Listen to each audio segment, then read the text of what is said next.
生命里每个人都有自己的故事，我们都在故事里跌撞、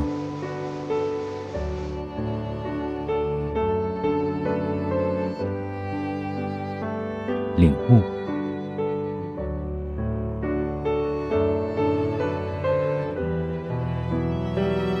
攀爬、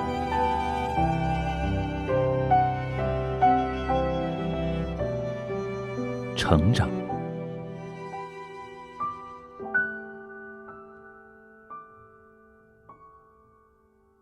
云端里的小人物，大故事。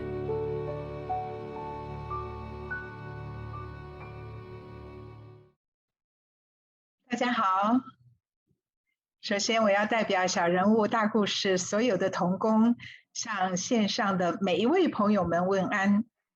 很多时候我们可能会竭力的追求事业的成功，我们很想有好的地位，有好的名声，我们也想住着大房子，开好车，过舒适的生活。但是今天的来访嘉宾却选择了一条不同的道路，他离开自己舒适的家乡，远到中国，帮助许多的孤儿和病患。这是一条什么样的路呢？欢迎大家来听艾丽和高春来弟兄的故事。节目一开始，我们要请叶密章姐妹为我们做开始聚会的祷告。我们一起来祷告。亲爱的主耶稣，我感谢赞美你，让我们今天可以在云端里头，主啊，度过这1个多小时的时间。主，我感谢赞美你，主啊，你差派了你的女儿艾丽，还有她的先生高春来弟兄，主啊，他们选择了一条非常不容易的道路。然而我们在他们的故事里头，主耶稣，我们看见主耶稣基督你那奇妙你的荣耀。主啊，就在这样的生命，宁可选择一条难走的道路，主摆在他眼前的道路是一条难走的道路，但是他仍然选择，再给他机会，我相信他们仍然不会放弃原来的选择。主啊，谢谢你，你说你在母腹当中就已经拣选了艾丽。主啊，她没有成型的体质，你也都已经看见了。主啊，我们知道艾丽她现在正受脑癌这样子的一个病魔的侵犯，但是主啊，我们看见她仍然还是忍受的那个痛楚。主啊，接受主耶稣基督你继续的造就。主啊，在这样的生命当中，我们真的是看见了那个主耶稣那个坚韧不拔的生命，在他们的故事里头，主啊，继续的发光发亮。他受苦，但是好多的人受益。主啊，愿你来大大的祝福这个家庭。主啊，带入更多够用的恩典资源。主啊，还有医治临到这个家庭当中。主啊，我们甚愿你大大的祝福这个家庭，并且激动更多的人。主啊，能够来协助这个家庭度过现在这个需要的难关。谢谢你，我们这样子的祷告乃是奉靠主耶稣基督得胜的名。阿们。谢谢密章，谢谢。我们今天呢是特别的家常，我们非常谢谢艾丽跟高弟兄。那我来介绍一下艾丽哈。艾丽从小她就有一个梦想，她的梦想就是到中国去帮助孤儿。23岁，这个梦想终于如愿了，而这个梦想使她放弃了美国的一切，成为一名志愿义工。这义工一做就是11年。他说看着这些孤儿找到了收养的家庭，看到孩子的命运改变，是他最快乐的事。他的先生高春来弟兄，他们是在北京的一间慈善机构认识而结婚的，目前他们育有2个儿子。艾丽她在中国服侍的时候常常会头痛不舒服。2016年检查结果发现她得了脑癌，在治疗和身体虽然疼痛的情况下，但是并没有阻挠他为主做见证的心志。今天虽然他身体还是不舒服，但是他却愿意来到小人物大故事当中，跟大家分享他们的故事。我们非常欢迎高弟兄、艾丽，你们好。嗨，嗨。那么我就要把下面的时间就全部交给你们2位喽。好的，谢谢你们给我们这样的一个机会，尤其是给艾丽这样的一个机会来分享她生命的见证，真的很感恩。Yeah, I really appreciate you giving me the opportunity to share the story that God has had me walk through. So just to introduce you a little bit to our family. We have 2 boys, Micah and Matthew. This is them when they were younger and when we were in China. 首先呢，我们介绍一下我们自己，我们的家庭，我们有2个男孩，这个是我们在中国生活时候的拍的照片。So when I was we watched a movie called Gladys Atwood, and in the movie is this woman who left everything and went to China and helped orphans, and it really inspired me. 艾丽呢，小的时候呢，她就看过一部电影叫六福客栈，应该就六福客栈。她那个时候就深受这部电影的启发和鼓舞，希望有一天呢，能够到中国去帮助孤儿。From that movie, I asked my mom what it was like in China, and she said there was a lot of orphans that needed help. 看完这部电影之后呢，他就问他的妈妈，中国是一个什么样的一个国家？妈妈呢就对他说，那边有许多需要帮助的孤儿。And so I decided that I was going to go to China. 从那个时候起呢，他就立下心志，决定要去中国。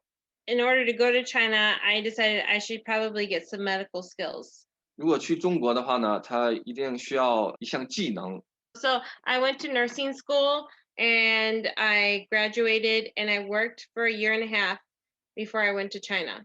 所以呢，他就选择了护士的这个专业。在选择大学专业的时候，毕业了1年半左右的时候呢，他工作了1年半，就决定去中国了。Before I went permanently to China, I took a couple short-term trips to see what it was like. 在正式到中国服侍之前呢，他到访过中国几次，来探访，看一看中国的情况是什么样子。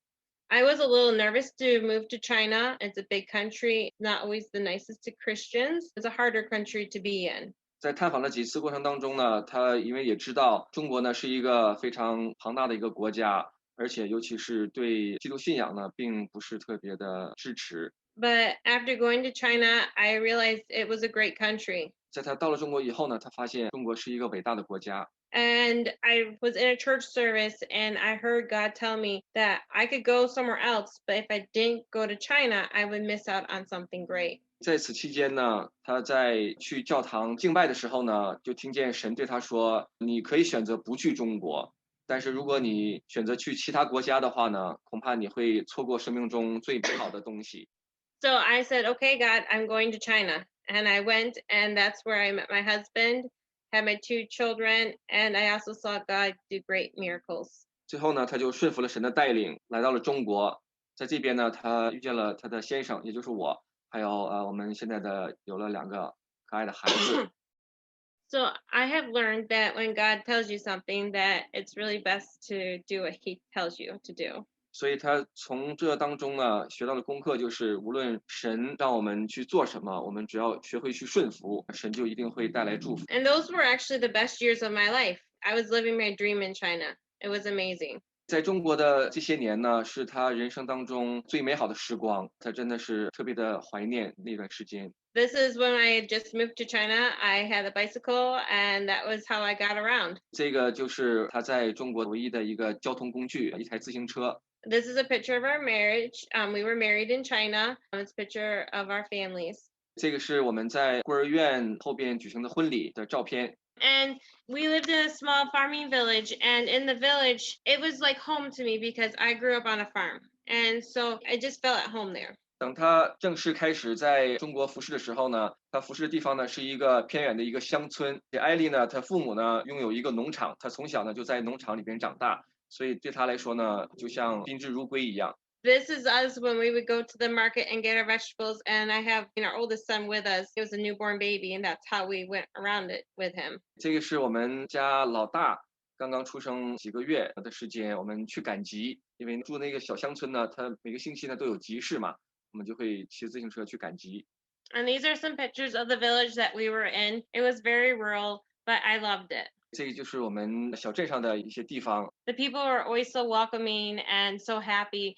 Even the staff that we worked with, they became family. 镇上的人呢都十分的友好和善，尤其是我们一起工作的一些同工，我们彼此的关系呢都非常的融洽。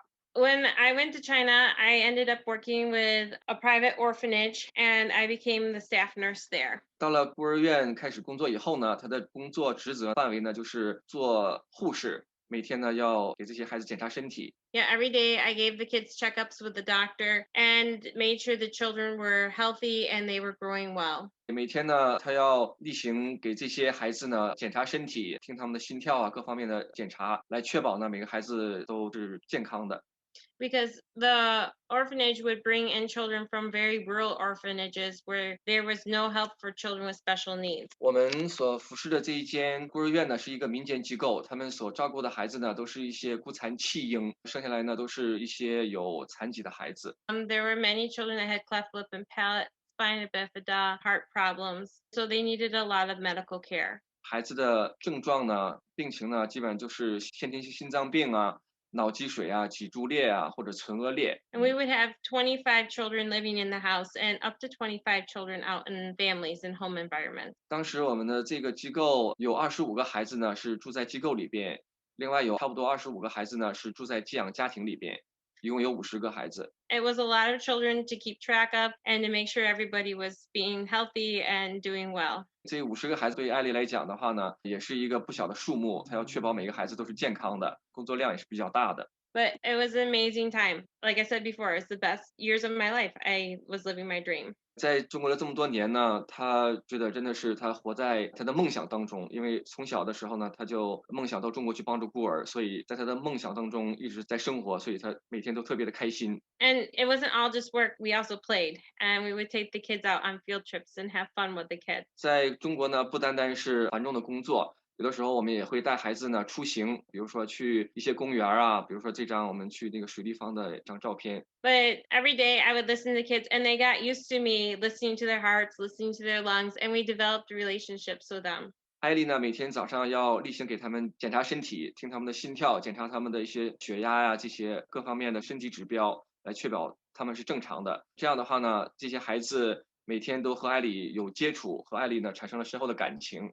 And it wasn't just the medical, but we also did physical therapy with them, teaching babies that couldn't crawl or walk to crawl and to walk, and teaching children to eat. So it was a lot of things that I did. 除了检查身体和医疗方面之外呢，艾丽也会给孩子们做康复训练。像这些孩子呢，很多都是生下来有先天性疾病和残疾的，他们需要训练他们爬行啊，训练他们如何正确的吃饭啊，正确的饮食，工作量还是蛮大的。Once in a while, we would get a snowstorm in Beijing, and then we would take everybody out that was healthy enough, and we would play, and we'd have snowball fights and have a lot of fun. 还记得那个时候，我们北京呢，虽然不算是在最北方，但是呢，偶尔也会下一些比较大的雪。每次雪比较大的时候呢，我们就会和孩子们堆雪人啊，在后院里边和孩子打雪仗啊，陪孩子们玩，特别的开心。I would often go on trips because we worked with orphanages to provide formula for children that were under the age of 1,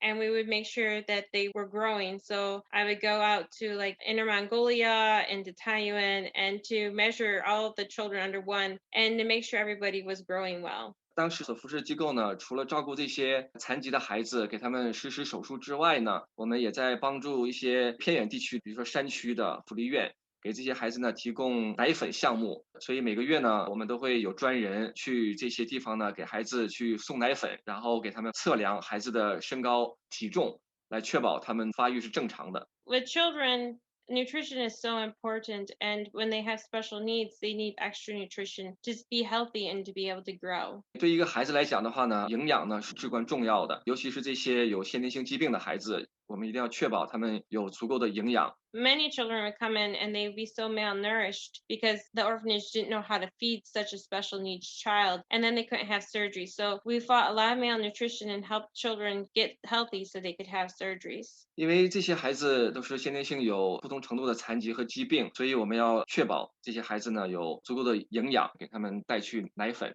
One of the children that we took care of was named Maya, and she had Wilms tumor, which is a tumor in her kidney, which is cancerous. She also had cleft lip and palate. 下边分享几个孩子的故事。这个孩子呢叫 Maya，他呢得的是在肾脏里边的一个肿瘤，同时呢他也有唇腭裂。We would feed her, but the cancer would eat all the nutrition and feed the tumor and not her. 无论我们怎么喂养这个孩子，如何调养他的食品，孩子的这个肿瘤呢，会把所有的营养呢都吸收掉。So we were praying. That's another job we did. We prayed for these children. We prayed for God to work miracles. And he did. He would step in and work miracles. 除了我们要尽心竭力的为这些孩子们服侍之外呢，还有我们就是要为这些孩子们祷告。我们也是看到神亲自来在这些孩子身上做工。And God did amazing miracles for Maya. She was able to get her tumor removed, went through chemo, and then she was able to get surgery to repair cleft lip and palate and did very well. 真的是神特别的奇妙。这个孩子做完手术之后呢，又做了化疗，他的肿瘤呢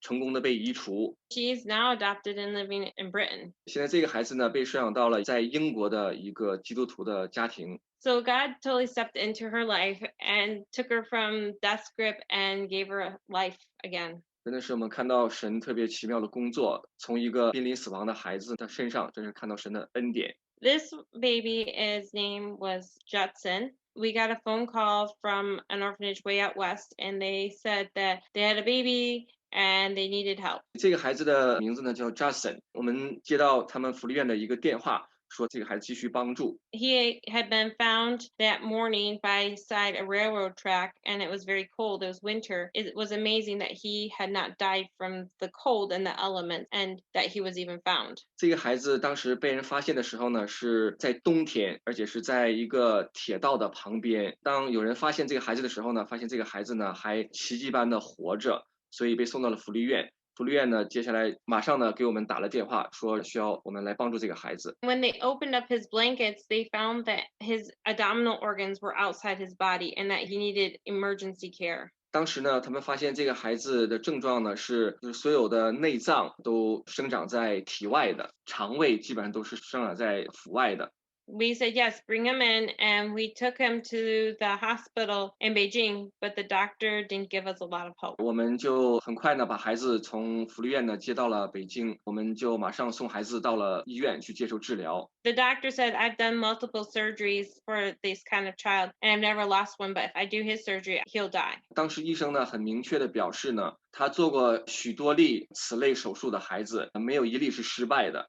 但是当他看到这个孩子的时候呢，他很明确的表示说，我虽然成功了很多例没有失败的，但是如果我给这个孩子做手术的话呢，一定是失败的，他已经没有什么希望了。When we told the doctor, do the surgery, we'll pray, he'll live. 当时呢，我们就和医生交涉说，我们会为这个孩子祷告，你只管给孩子做手术。 And he did. And he recovered faster than any baby had ever recovered from that surgery. 然后孩子接受了手术，我们在手术之前和手术之后呢，一直在为这个孩子祷告。后来发现这个孩子手术完之后的康复的速度实在是惊人的，非常快。 So we just praise God for his life. He is now adopted and he lives in the States. 这个孩子呢，现在已经被收养到了美国的一个家庭。 One day, Judson had woke up and he told his mom he had a dream. 这个孩子被收养的时候呢，当时年龄特别的小。有一天呢，他被收养之后呢，早上起来的时候呢，他对他的妈妈说， I had a dream that Mama Karen had saved my life. 我梦到了一个美国的女士救了我的生命。 I don't think he even remembered the director, but he had had this dream. 这个孩子当时手术完之后，很快就被收养了。他对中国根本没有任何的记忆的。突然之间，他对他的妈妈说这些话的时候呢，他的妈妈十分的惊讶。 I really feel God has something very special for this little boy because he should have died, but God spared his life and did great things for him. 所以我们真的是看到神在这个孩子身上特别的奇妙的恩典，来搭救了这个孩子的生命。 Then we had Tally. She was born with biliary atresia, and the only cure was a liver transplant. 这个孩子呢得的是 biliary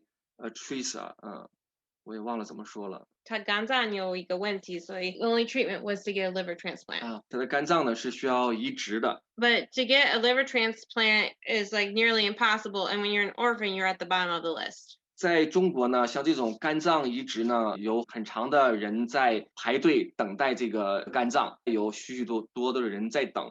但如果你是一个孤儿的话，恐怕就基本上没有什么希望的。 But God stepped in and worked the miracle and got her a liver. 但是神真的是特别奇妙，在这个危机当中呢，预备了一个肝脏给这个孩子，他接受了治疗和肝脏移植。This is her after liver transplant, and then she was adopted, and she's in the States now. 这个是孩子接受肝脏移植之后的照片，看起来是非常的不一样的。现在呢，孩子已经被收养到了美国的一个基督徒的家庭。And then we had children like Chloe. She has albinism, so she has white hair, very white skin. 同时呢，我们也有一些有白化病的孩子。And the orphanage had never known that this kind of a child was adoptable. So we said, bring her in and we'll help you get her adopted. 在此之前呢，孤儿院从来没有给这一类的孩子呢做过收养，因为这一类孩子被收养的可能性呢非常的小。但是呢，我们就鼓励福利院说，把他的材料呢可以报上去试一下。And we did. We prayed and we prayed hard and we got her family, but she was just the beginning. After her, it opened the door for a lot of albino children to be adopted. 他在他的材料报上去之后不久呢，就有家庭呢来把他收养走了。从这个孩子开始呢，就有许多这样白化病的孩子呢陆续的被收养，所以我们真的是看到神特别的奇妙的工作。It was many happy days there. We would often spend time in the backyard of the orphanage, playing with the children and just having fun, letting kids be kids. 这就是我们孤儿院的后院，是一个特别美丽的地方。我们每天除了工作之外呢，还有一项工作呢，就是陪这些孩子们玩。每天陪这些孩子们玩的时候呢，是我们最开心的时候。Every year we would have 18 to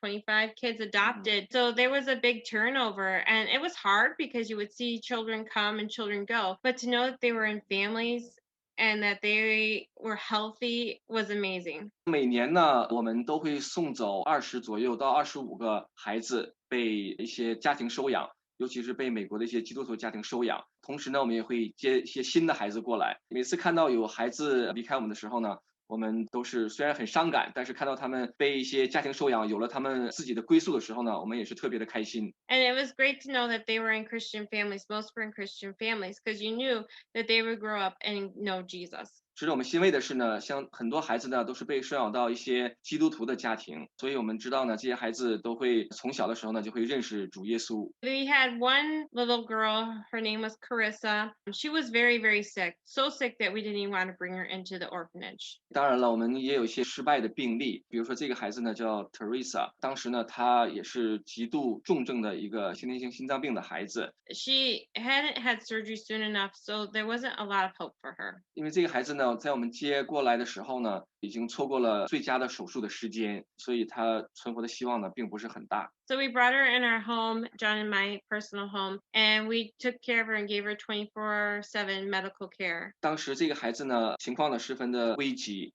而且福利院呢只有艾丽一个护士。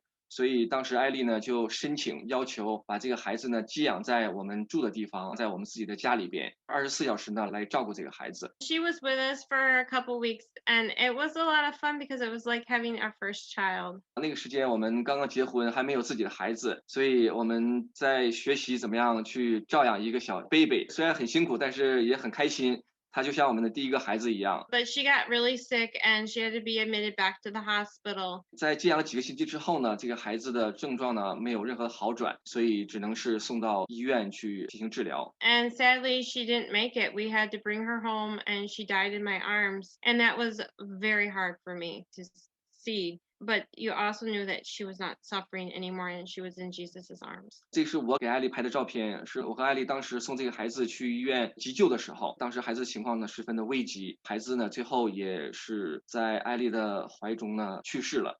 但是我们知道呢，他是在爱中去世的，相信慈爱的天父呢已经与他同在了。Even though our hearts broke, we knew it was worth breaking our hearts because she experienced love and experienced a family. 虽然他的离去呢，让我们真的是心碎，但是我们知道呢，孩子是在爱的怀抱当中呢离开的，他是在有人关爱的情况下离开我们的。This is the first little boy that was my job to take care of when I went there. His name was Brett. 这个孩子呢，对艾丽来说呢是十分特别的。艾丽刚刚到这个孤儿院开始服侍的时候呢，她的第一份工作就是抱着这个孩子，天天照顾这个孩子。这个孩子叫 Brett。This is after surgery, but before surgery, he was very, very sick. He had heart disease and he was very, very sick. 这个孩子呢，他也是先天性心脏病和极度的营养不良。那个时候他的照片呢，我没有找到，他那个时候真的是特别的瘦弱。这是孩子做完手术之后的照片了。The fear was that if he didn't feel love, that he won't fight for his life. 如果一个孩子感觉不到爱的时候呢，他可能就会放弃他的生命。孩子生活在爱当中的时候呢，他就会很坚强的去 fight。So my job was to hold him every day and let him know that he was dearly loved. 所以他每天呢都会抱着这个孩子，给孩子关爱。所以这个孩子真的是在艾丽的怀中呢，感受到了极大的母爱。I also was to pray for him, and I prayed hard for this little boy. 艾丽呢，每天呢也都坚持为这个孩子定期的祷告。But he would get so sick, and he would go to the hospital, and he'd come home, and then he'd go back to the hospital, and he was just so sick. 但是呢，孩子的状况呢还是反反复复，时好时坏，经常的跑医院。One time when he was in the hospital, the director told me, "Don't quit praying." 这个孩子在治疗的过程当中呢，我们的院长呢也是在鼓励我们不要放弃祷告。I said, "I'm done. I feel worn out. I've prayed so hard, but nothing has happened." 当时呢，艾丽呢也是有一些灰心，因为她当时在这个孩子身上呢付出了很多，给他有很多的祷告，但是孩子依然没有好转。And the very next day, he had surgery. 就在那个时候呢，第二天呢，孩子接受了手术。And then Brett was adopted by a very great family in the States. And his mom saw the special bond that him and I had and let us stay in contact with each other. 手术完之后呢，这个孩子呢被收养到了美国的一个家庭。因为孩子的收养的妈妈呢，知道这个孩子和艾丽之间呢已经建立了非常深厚的感情，所以艾丽每隔几年呢都会去探访一下这个孩子。And recently I got to see him. He just turned 17. It's just so amazing to see someone that was suffering so badly at birth and as a young baby to now be doing so well. 前几天呢，我们也去探望了这个孩子。这个孩子呢，已经马上就要过17岁的生日了。当我们真是看到现在孩子呢生活的非常的幸福，他的父母呢非常的爱他，现在也生活的非常的健康。所以看到孩子现在这样的一个情况呢，我们真的是很欣慰，也很感恩。We also got a phone call about Wayne. Wayne had cleft lip and palate and also was fighting meningitis and pneumonia. 这个孩子呢，也是生下来的话呢，有唇腭裂， Meningitis is a disease in the brain. 大脑里边呢有发炎，还有肺炎。And the orphanage called and said, "Please help us. Please help this baby. Spare his life." 当时呢，我们也接到福利院的电话，很急切的恳求我们来帮助这个孩子。 We said, "Yes, bring him in and we will help him." 我们当时呢就答应了，说可以把这个孩子带过来，我们试一下。 We prayed hard for this boy while he was coming in. And when he arrived, he was fine. There was no meningitis, no pneumonia. He was totally fine. 所以呢，在这个孩子接过来之前呢，我们就开始为这个孩子祷告了。在孩子到达我们福利院的时候呢，我们发现这个孩子身体体征呢，一切都是正常的。 This is him after his repair, his cleft lip and palate repair. But he opened the door for us to start working in a very close relationship with his orphanage. 这是他接受完手术之后，孩子非常的健康。这个孩子的到来呢，也是打开了一个我们和他所在的这个福利院建立起了一个关系。 And it was an orphanage in Inner Mongolia, and they allowed us to start working with some of their children that had cerebral palsy and needed physical therapy. 这个呢，也是我们合作的一个福利院，这里边呢有很多需要帮助的孩子。 They also let us to do a formula project with them, so we could bring in formula for the children that were under 1 year of age. 这是我们搬到内蒙古之后了。 因为当时艾丽在北京的时候呢，她出现一些过敏的症状嘛，所以我们就搬到了内蒙，这是内蒙的一间福利院。我们当时和这个福利院合作，有的时候会到这个福利院里边去做义工。 When we visited this orphanage the first time, we met Austin. 我们在正式和他们展开合作之前呢，我们见到了这个孩子。 Austin was laying in a crib, and he was very, very malnourished. He was just skin and bones. 我们看到这个孩子的时候呢，我觉得好像这个孩子已经很大了，应该是已经有9岁还是10岁左右了。但是呢，孩子真的是特别的瘦弱，简直就是皮包骨的。 We asked our director, "Can we please bring him in and help him?" And they said, "Yes, please bring him in." 然后我们就把这个情况呢向我们的院长汇报，我们就要求能不能把这个孩子呢接到我们北京的这个机构呢来照顾这个孩子。 We fed him, we loved him. His orphanage was very happy to have someone to help him. 所以他的福利院呢也是真的是特别的感恩，我们能够有机会呢来照顾这个孩子。 And in just a matter of a month and a half, this child gained 9.5 pounds and started to be able to sit by himself. 就在1个半月之后呢，这个孩子体重长了9.5磅，而且能够自己坐了。 After this experience, John and I decided we would move to Inner Mongolia to work with a project that was going to work with this orphanage. 后来呢，因为也是艾丽对北京的这个空气呢过敏，我们就决定搬到内蒙这边呢，来这边服侍。So we would get to go to the orphanage and give them medical care and teach them how to feed babies with special needs. 在我们和这个孤儿院合作的时候呢，我们给这个福利院里边的保育员呢提供培训他们呢如何来养育这些孩子。And we were also able to help them learn how to do physical therapy. 同时呢，我们也会教这些保育员呢给孩子们做一些康复训练。But then again, I got sick and I felt God saying, you have to get out of China. 就在我们内蒙服侍的第3年的艾丽呢，就听到了神对她有一个声音说呢，你在中国的服侍呢已经结束了，你要马上回美国。I didn't know why. 当时呢，艾丽也不明白神的心意是什么，不明白神为什么有这样的呼召。But I knew I had to obey. 因为当时艾丽到了中国以后呢，她也是决定在中国服侍一辈子了。但是艾丽知道呢，既然是神的呼召，我们一定要顺服神的带领。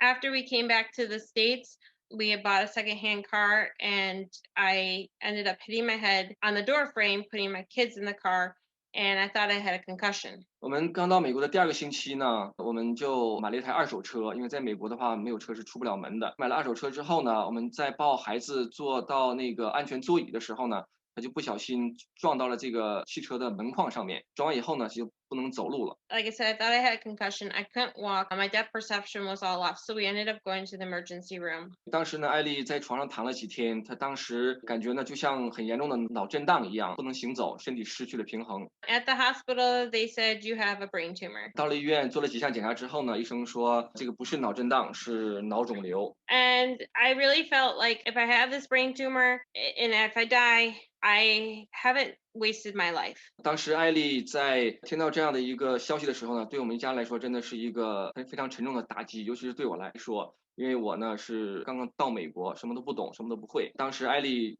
在手术之前呢，她就对自己说，她此生呢已经无怨无悔了，因为她已经做了神呼召她所做的一切了。 In Luke 19:26, it says, he said, that's what I mean. Risk your life and get more than you ever dreamed of.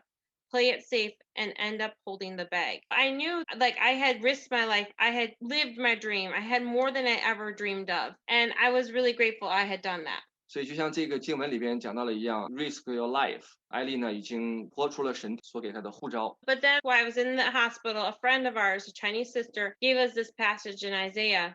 And the first part of it really struck me of why I had to come to America. 这个是以赛亚书41章。 In the first part, it says, from far across the earth, I brought you here. And I knew that God had taken me out of China and brought me back to the States just in time to do surgery. I knew that God had this tumor. 就像这个第9节所讲到的一样，他说我从地极呢把你呼召出来，所以真的是就像神特别的对我们的呼召一样，能够及时的带我们回到美国来接受治疗。 I really thought God was going to heal me. I thought I would have a miracle, wouldn't have to have surgery, but I did have to have surgery. 当时呢，艾丽呢自己呢也是很有信心，她相信呢神会有完全的医治，她觉得她不需要接受这个治疗，但是神有神的计划吧，她还是接受了治疗和手术。 I did have to do surgery, but God has used this season of recovery to refine me. 所以真的是神呢，也是借着这样的一个病痛的经历呢，重新塑造她。 It hasn't been easy. It's been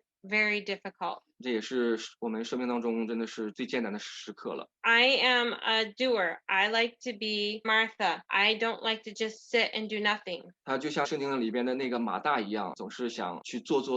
But I can't. I physically can't do what I used to be able to do. I get migraines. 但是手术完之后呢，艾丽不能像从前那样健康的去服侍了。现在她经常的也是会有头痛和眩晕。 And God has kept telling me over the last 5 years, is it now, that I'm supposed to be a Mary. I'm supposed to sit at his feet. 所以神呢也是在教他一个功课，那就是要在主面前呢学会安静，要学会聆听神的话语，不要像马大一样总去做，学会安静在主的面前。 I'm really grateful that God did spare my life. I do have some problems that I have to deal with, like migraines and tiredness, but he let me still be a mother to my children. 我们真的很感恩艾丽呢，现在还能在我和2个孩子身边，虽然她还没有完全的康复，但是他现在还能和我们在一起，我们也是特别的感谢神。When we first came back to the States, we ended up in Michigan. That's where those pictures were. But in Michigan, there was not a lot of potential for us to do ministry there.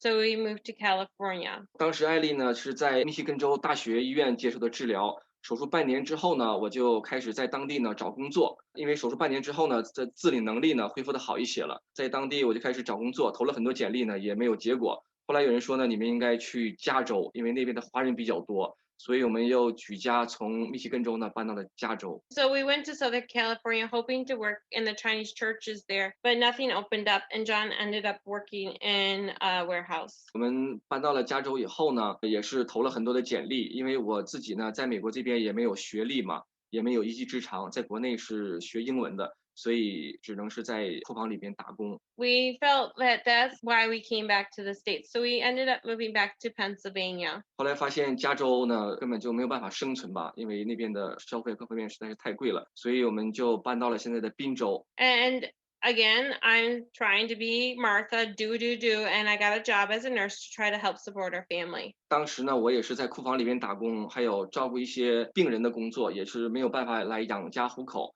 所以艾丽呢没有办法，她就带病开始做护士。And as I worked as a nurse, I would get a lot of migraines and found that it was not what I was supposed to be doing because my health was suffering badly. 当时我的工作呢，也是每个小时呢只有7-8美元，也是没有办法来维持一个家庭的开销。但是艾丽呢，当时就没有办法选择呢去做护士，因为她做护士的工作呢是每个小时呢能拿到30多美金，是我的好几倍。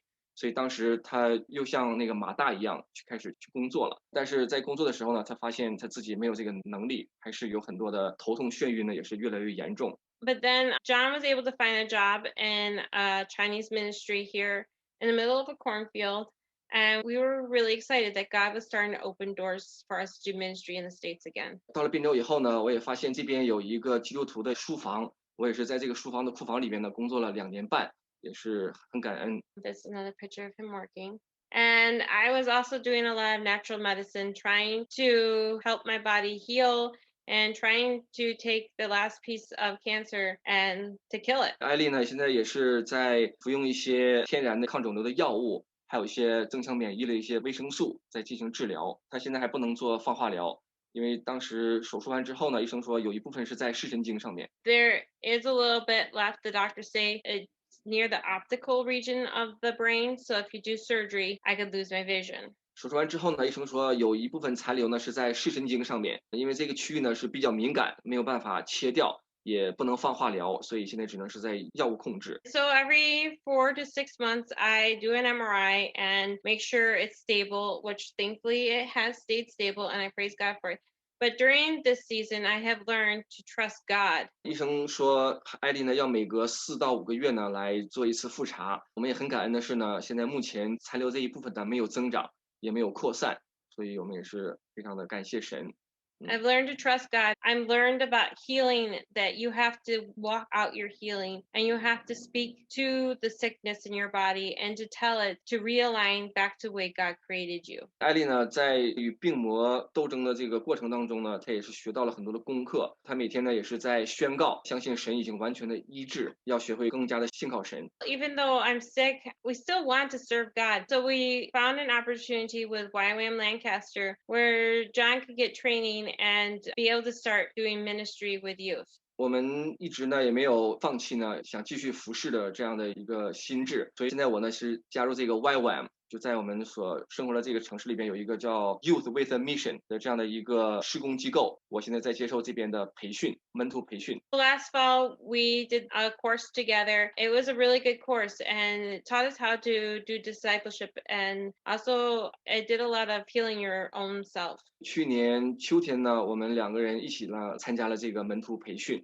John was able to learn about sports and how to do sports ministry because that's where his passion is. 我感觉神呢也是对我有这样的一个呼召，将来呢就是做一些青少年方面的服侍，而且我本人呢也比较喜欢运动，所以我也是在这个门训的同时呢，也是选择了他的这个下边的这个一个课程叫 Sports Ministry，就是运动事工。We would also go into youth ministry during our training and help them. 这个是我们在接受培训的期间呢，我们有外展，就是参加一些当地的青年团契，来帮助一些年轻人或者小孩。We would get to play ping pong or air hockey with them and just have fun with them. And also we got to play soccer with them. 这个是我们在服侍的过程当中呢，和这些孩子玩得非常开心。我也会教他们打乒乓球啊，教他们踢足球啊。And just to let kids have fun, because a lot of these kids are either from broken homes or single moms, and they don't have a dad to play with them or people to just play with them and let them be kids and know that they're loved. 这些孩子呢，虽然是美国孩子，但是呢，很多都是来自破碎家庭的一些，比如说父母离异的，或者是单亲家庭的孩子，他们也真的是需要有男性的角色呢来陪他们玩。We also get to feed them a meal and then feed them Jesus. We get to do devotionals with them and teach them about Jesus. 这个是艾丽呢和他们分享这个圣经故事。 It's so great to be able to help this younger generation to know Jesus and who he really is, so that they can grow up and be strong warriors. 所以我们现在的呼召呢，就是用主的道呢来培育下一代，让他们能够在这个时候呢就认识主耶稣基督。 We also get to feed them. One day we got to go out and make them a pancake breakfast, and it was just so much fun to see their happiness. 这个也是我们有一天早上呢到这个机构里边给孩子做早餐。 I really am thankful for God for sparing my life, and I have learned a lot through my sickness of trusting God, and we're excited to see what he has in store for us next. 所以艾丽呢也是特别的感谢神，能够在我们人生当中最艰难的时候呢扶持我们，与我们同在，让艾丽呢目前现在还能和我们一家人在一起，所以我们也是特别的感恩。那艾丽的分享呢就到此结束。谢谢艾丽跟高弟兄，我觉得真的是你们是一对非常有爱心的夫妇，在中国照顾这么多的残疾的孩童。那么在美国呢，我也看到艾丽虽然生病开刀，然后也不舒服，但是她还愿意做各样的服事，我非常的感动。我非常喜欢艾丽她曾经说过的一句话，她说如果没有去中国，她会错过在北京遇到了这么棒的丈夫，也可能会错过有2个这么珍贵这么可爱的孩子。那么在中国艾丽这么多年她所做的，她自己说她是展现她生命最高价值的时刻。她说在那里她得到一生最美好的祝福，她非常爱中国，中国是她第2个故乡。我也相信艾丽说她好起来她还要回到中国去照顾不是中国的孩子啊。非常谢谢，我们也在这里呢要祝福艾丽身体健康，疾病得到医治。您的服事我相信在我们弟兄姐妹看在眼里，那在神看在眼里都是非常的宝贵，非常的值得我们众弟兄姐妹来学习来模仿的哈。那我要预报一下小人物大故事下次的访谈，下一次的访谈是美西时间的下周一8月9号，台湾北京时间呢是8月10号。我们邀请了荷兰籍的宣教士林迪珍姐妹，她将和大家分享以神的眼去看，以神的心去爱。林迪珍宣教士呢，她在台湾有33年，目前她在辅导关怀台湾特殊妇女的事工，所以我们也非常欢迎今天上线的朋友来听林姐妹的故事。如果有朋友想加入小人物大故事的大家庭，请您扫描一下我们的 QR code， 我会将您拉入群组，一起来学习神的话。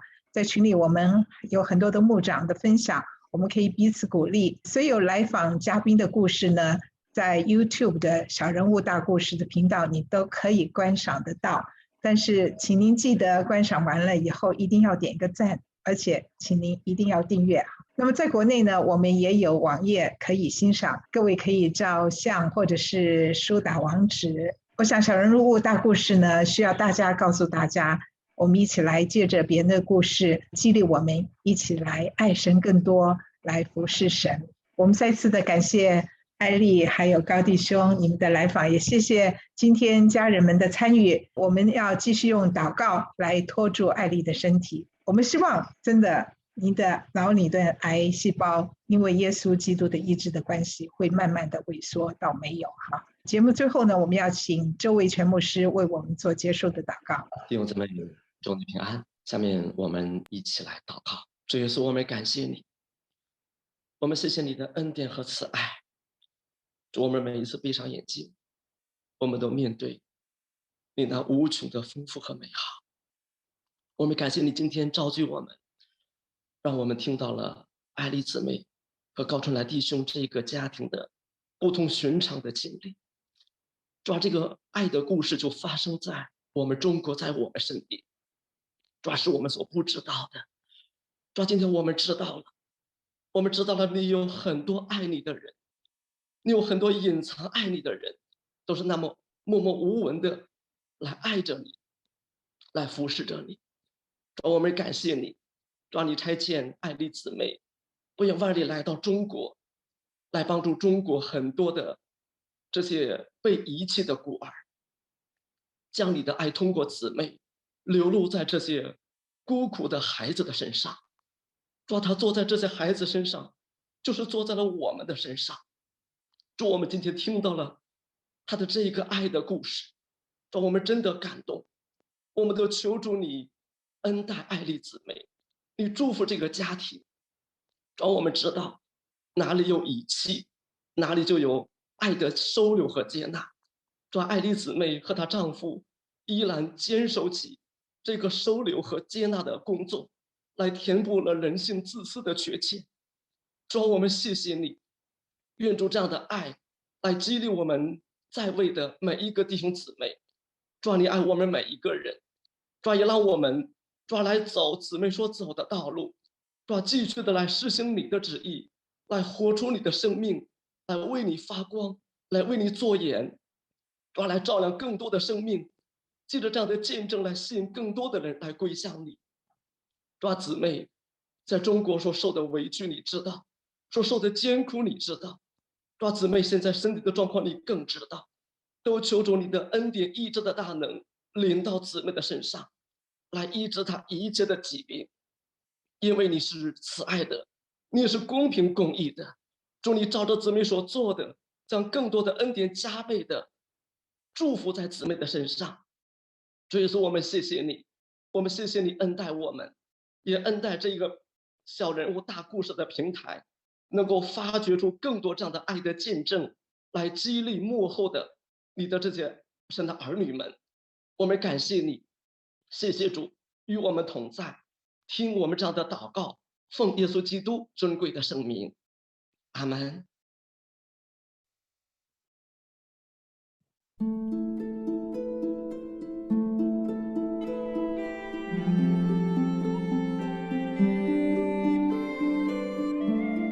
今天的故事一定感动了你，影响了你。云端里的小人物大故事，欢迎你下次再来听。